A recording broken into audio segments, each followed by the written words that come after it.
Hello, कैसे मेरे प्यारे बच्चों। तो एकदम बढ़िया होगे, खुश होगे और मस्त होगे। निश्चित रूप से बोर्ड एग्जाम की तैयारी कर रहे होगे, बात सही ना। तो आज चलो हम लोग इस वीडियो में ना ये देखेंगे कि कौन सा क्वेश्चन सबसे ज्यादा इंपॉर्टेंट है अपने बोर्ड एग्जाम के लिए। यानी हम लोग ना पूरी किताब पढ़ने का समय तो मेरे पास है नहीं, तो हम ऐसे क्वेश्चनों को पढ़ें जो एकदम 100% हो तुम्हारे बोर्ड एग्जाम में आ जाए, बात सही ना।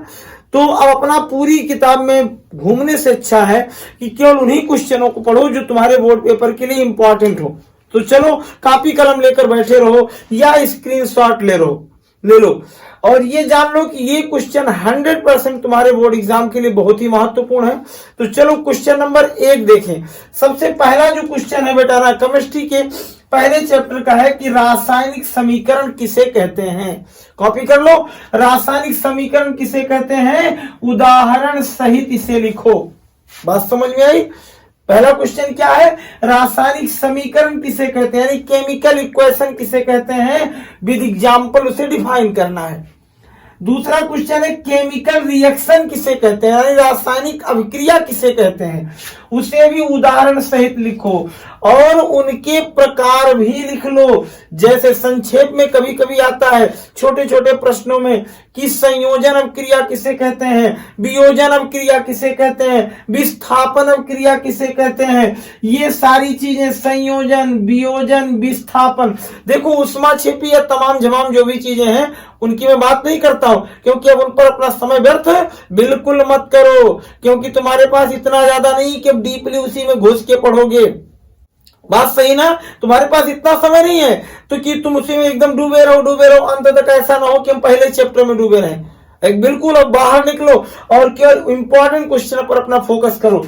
तो उसके बाद क्या है, समीकरण संतुलित कीजिए। देखो मैं एक वीडियो में तुम्हारे 2015 से लेकर 2025 तक आने वाले क्वेश्चनों को पढ़ाया है, पूरा बताया कि कौन कौन से क्वेश्चन आए, बड़ी मेहनत से तैयार किया वीडियो, उस पे जाओ और देखो कौन कौन से समीकरण संतुलन वाले हैं इंपॉर्टेंट। तो तीसरा क्वेश्चन तुम्हारा क्या है पहले चैप्टर में कि समीकरण संतुलन, यानी रासायनिक समीकरण, रासायनिक अभिक्रिया और उनके प्रकार और समीकरण संतुलित करना। फिर क्या है, संक्षारण क्या है, कोरिजन क्या है, व्हाट इज कोराइजन, और कोराइजन से बचने के यानी संरक्षण क्या है, बचने के उपाय, यानी कैसे हम लोग संरक्षण करेंगे किसी का संक्षारण ना होने पाए। और अंत में इस चैप्टर का एक क्वेश्चन है कि विकृत गंधिता क्या है, रेंसिडिटी क्या है, उदाहरण सहित और उनके उपाय। यानी ये यहां पर तुम्हारा पहला चैप्टर खत्म केमिस्ट्री का। केवल मैंने 6 क्वेश्चन दिया तुम्हें केमिस्ट्री पहले चैप्टर में, रासायनिक समीकरण, रासायनिक अभिक्रिया, उनके प्रकार जैसे संयोजन, वियोजन, विस्थापन, फिर समीकरण को संतुलित करना, संक्षारण क्या है और विकृत गंधिता। चलो चले आओ दूसरे चैप्टर पर। अम्ल क्षार क्या है, अम्ल क्या है, क्षार क्या है, उनको परिभाषित कीजिए तथा उनके गुण व उपयोग लिखिए। मतलब रासायनिक गुण लिखना है, भौतिक गुण लिखना है, किसके, अम्ल क्षार के। उसके बाद इसी चैप्टर से लवण एवं उनके प्रकार, यानी साल्ट किसे कहते हैं और कितने टाइप के साल्ट होते हैं, जैसे acidic salt, basic salt, general salt के पार्ट है, और फिर डबल साल्ट या कौन कौन से कॉम्प्लेक्स साल्ट, सब कुछ इसमें पढ़ लेना। फिर कुछ यौगिकों के केवल उपयोग पढ़ना है।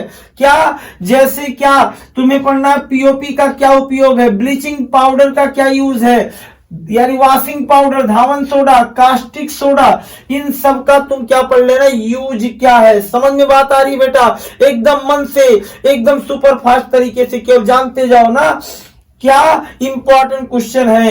और अब धातु, अगला चैप्टर चले आओ। देखो दूसरे चैप्टर से मैंने बहुत कम क्वेश्चन दिया, एकदम 3 ही क्वेश्चन में दूसरे चैप्टर को समेट दिया कि अम्ल क्षार को परिभाषित कीजिए, उनके गुण लिखिए, लवण एवं उनके प्रकार लिखिए, साल्ट एवं उनके टाइप, फिर कुछ यौगिक, धावन सोडा डॉट उनके यूज लिखिए। चलो उसके बाद क्वेश्चन नंबर अगला देखते हैं, यानी तीसरे चैप्टर में धातु एवं अधातु के गुण लिखो। धातु किसे कहते हैं, अधातु किसे कहते हैं, परिभाषित करो और उनके गुण, इतना याद कर लो विधिवत। फिर उसके बाद क्या, खनिज क्या है, खनिज 60 क्वेश्चन में संक्षेप में, अयस्क क्या है, फिर निस्तापन क्या है यानी मिनरल, और फिर कैल्सिनेशन। देखो यहाँ कैल्सिनेशन हो गया, रोस्टिंग हो गई, स्मेल्टिंग हो गई, फ्लक्स हो गया, ये इतनी चीजें, कभी कभी देखो विस्थापन अब क्रिया की जगह मेथियोसिस दे देता है, तो उससे एकदम सतर्क रहना कि अगर ऐसा देता है तो मेथियोसिस विस्थापन ही है। अब गालक के बाद गालक के प्रकार भी लिख देना। अगर गालक आता है प्रश्न में तो लिख देना कि सर ये 2 प्रकार के होते हैं, अम्लीय एवं क्षारीय गालक। बात समझ में आ गई इस चैप्टर की इतने, यानी इसके बाद हम आगे देखेंगे। अगर समझ गए हो तो इसका क्या कर लो, स्क्रीनशॉट। समझ में आ गया अल्लाह। अब आगे हम लोग आगे क्वेश्चन देखेंगे। अब हम लोग बेटा पहुंचते हैं अगले में, यानी क्वेश्चन नंबर 12 में। समझ में बात आ गई। क्वेश्चन नंबर 12 कहता है कि सात संयोजक बंध किसे कहते हैं। देखो तमाम बंध तुम्हें मिले होंगे क्लास 9th में, उनमें से केवल एक बंध पकड़ना, क्योंकि कार्बनिक यौगिक में यह बंध बहुत महत्वपूर्ण भूमिका निभाता है। कौन सा? सात संयोजक बंध। किसे कहते हैं? साझेदारी वाला बंध। मैं बिल्कुल पढ़ाया हूं, जाकर के देखना इसे। यानी क्या, यानी उसके बाद एकल बंध किसे कहते हैं, द्विक बंध किसे कहते हैं, त्रिक बंध किसे कहते हैं। समझ में आ गई बात। उसके बाद बेटा जो कार्बन पढ़ रहे हो तो कार्बनिक यौगिकों के गुणों में कार्बन की गुण तो पढ़ना ही पड़ेगा, इसको पढ़ लेना, ये भी कई बार पेपर में पूछा जा चुका है। कार्बन की चतुष्फलकीय प्रकृति मीन्स कैटेनेशन क्या है, बहुत ही इंपॉर्टेंट क्वेश्चन है कि कार्बन कैटेनेशन क्या है या चतुष्फलकीय प्रकृति क्या है। उसके बाद फंक्शनल ग्रुप क्या होते हैं, किसे कहते हैं, और कौन कौन से हैं, 2 4 6, जैसे एल्डिहाइड का, एल्कोहल का, कीटोन का, एल्केन का, एल्कीन का, एल्काइन का, ये सब पढ़ लेना। सजातीय श्रेणी जिसे कहते हो होमोलॉगस सीरीज क्या है, बहुत ही बढ़िया से इसको तैयार करना। कई बार पेपर में आया सजातीय श्रेणी किसे कहते हैं, यानी होमोलॉगस सीरीज क्या है, यानी मेथ, एथ, प्रोप, ब्यूट, पेंट, हेक्स, सेप्टाक जो भी पढ़ाया गया। आगे अगला क्वेश्चन 17 नंबर पर हाइड्रोकार्बन क्या है। हाइड्रोकार्बन जब पढ़ना तो एल्कीन का फार्मूला पढ़ लेना, एल्केन का फार्मूला पढ़ लेना, एल्काइन का फार्मूला पढ़ लेना। समझ बात आई। उसके बाद तो सबसे ज्यादा 2 नंबर जहां तुम्हारा मिलता है नामकरण, आईयूपीएसी यानी आईयूपैक पर। आईयूपैक में तुम्हें कौन कौन से ज्यादा इंपॉर्टेंट है, हाइड्रोजन, एल्कोहल, और इन सब में बहुत बार मैंने कहा आईयूपीएसी पूछी गई होगी एथेनॉल की और 2-ब्यूटेनॉल की। बात समझे, इनको विधिवत देखना। नामकरण मैंने इसके पहले वाली वीडियो में बनाया था, बताया था कि नामकरण कौन कौन से ज्यादा, आईयूपैक कौन कौन से ज्यादा, बहुत ज्यादा इंपॉर्टेंट है, बिल्कुल वहां जाना और उसको पढ़ लेना। आगे एक यौगिक में आएगा तो एथेनॉल के गुण एवं उपयोग, एथेनॉल के रासायनिक व भौतिक गुण एवं उपयोग। समझ बात आई। आगे है साबुन बनाने की विधि, और अगर साबुन बनाने की विधि पढ़ना, साबुनीकरण जिसे कहते हो, सॉफ्टनिफिकेशन, तो मिसेल भी पढ़ना, स्वच्छीकारक, क्लीनेशन भी पढ़ना, स्वच्छीकारक यानी बिल्कुल पढ़ना इसको। साबुन का पोर्शन छोड़ना मत, नहीं तुम्हारी धुलाई करेगा ये। और डिटर्जेंट तुम्हारे कपड़े की धुलाई करेगा। देखो इन दोनों में, और इन दोनों में सबसे ज्यादा इंपॉर्टेंट क्वेश्चन एक और महत्वपूर्ण बनता है कि साबुन एवं डिटर्जेंट में अंतर लिखो। तो इस तरीके से केमिस्ट्री का पोर्शन पूरा हो गया। अब हम लोग इतना स्क्रीनशॉट लो, फिर पढ़ेंगे कि देखेंगे कि बायोलॉजी उसमें फिजिक्स में कौन कौन से इंपॉर्टेंट क्वेश्चन है। स्क्रीनशॉट ले लो, 20 ही क्वेश्चन है यार केमिस्ट्री में, ज्यादा नहीं है, स्क्रीनशॉट लो। अब आ जाओ फिजिक्स में, बात समझ में। पहला चैप्टर है परावर्तन एवं अपवर्तन, बात सही। तो परावर्तन एवं अपवर्तन में पहला एक प्रश्न आता है कि प्रकाश के गुण क्या है। प्रकाश के गुण लिखो, प्रकाश की परिभाषा एवं उनके गुण याद कर डालना। बहुत ज्यादा मैं तुमको क्वेश्चन नहीं बता रहा हूं, बहुत कम से कम क्वेश्चन बता रहा हूं। तो प्रकाश के गुण और प्रकाश की परिभाषा विधिवत पढ़ लेना। दर्पण पढ़ लेना, कौन कौन से हैं, उनके कितने प्रकार हैं। क्या मैं बताया कि दर्पण पढ़ लेना और उनके प्रकार पढ़ लेना, जैसे समतल दर्पण क्या है, उत्तल दर्पण क्या है, अवतल दर्पण क्या है, और उनमें सबसे ज्यादा क्या है, प्रतिबिंब का बनना। यानी कोई अवतल दर्पण है, कॉनकेव मिरर है, वस्तु यहां रखी गई, वहां रखी गई, वहां रखी गई, वहां रखी गई, कहां कहां प्रतिबिंब बनेगा। अगली चीज और क्या, परावर्तन क्या है, रिफ्लेक्शन क्या है, और रिफ्लेक्शन के नियम।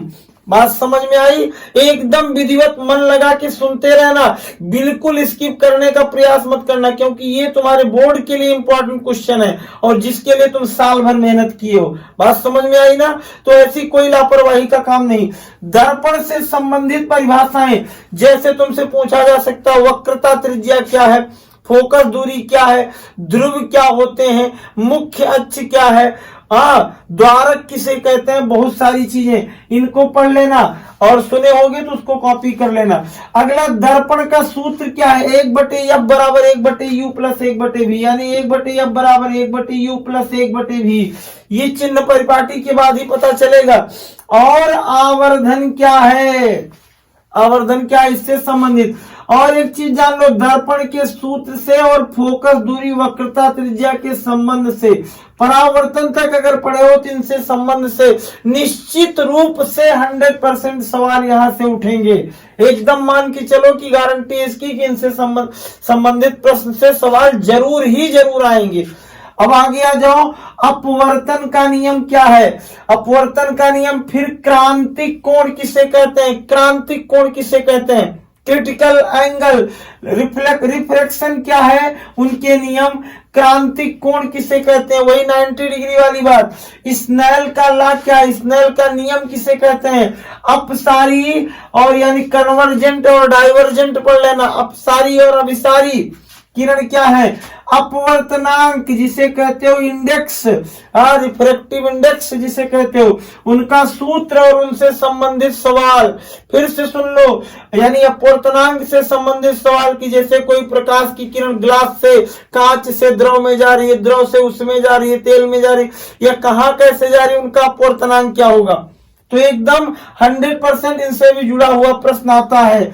मानव नेत्र वाले चैप्टर पर आ जाओ, एकदम स्केलोटिक से लेकर के, यानी सबसे पहले कहां से, दृढ़ पटल, स्केलोटिक से लेकर के और दृढ़ पटल, फिर उसके बाद कोराइड, फिर रेटिना, यानी जो भी होती है तुम्हारी रक्तक पटल, आइरिस, पुतली क्या होती है, नेत्र लेंस क्या होता है।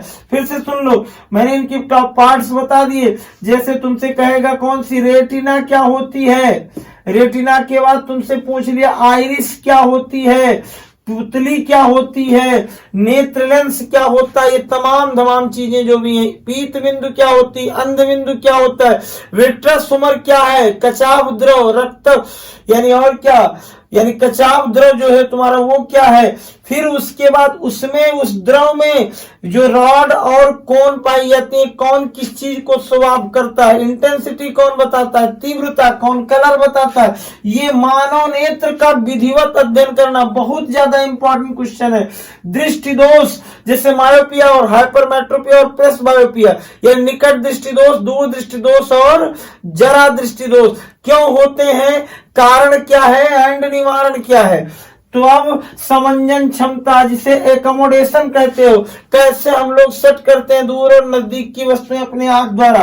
आगे लेंस की क्षमता क्या है, यानी डायोप्टर जिसका मात्रक है। फिर परकीर्णन क्या होता है, और जब परकीर्णन पढ़ लिए हो तो तुम्हें वहां कुछ प्रश्न मिलेंगे जैसे सिग्नल का चिन्ह, या लाइट लाल रंग की क्यों होती है, किस रंग का प्रकीर्णन ज्यादा होता है, किसकी तरंग दैर्घ्य ज्यादा लंबी होती है, या तुमको वहां जब पढ़े तो तारे टिमटिमाते हुए क्यों नजर आते हैं, सुबह एवं शाम के समय सूरज बड़ा क्यों लाल क्यों दिखाई देता है।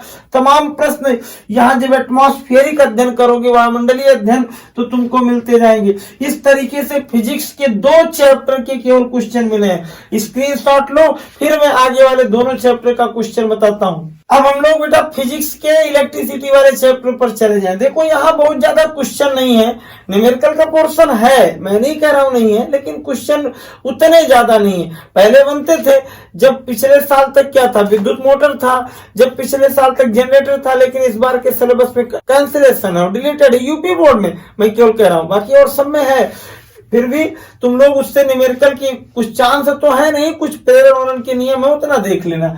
देखो सबसे पहले क्या आएगा, ओम का नियम क्या है, ग्राफ सहित अध्ययन करना है ओम का नियम।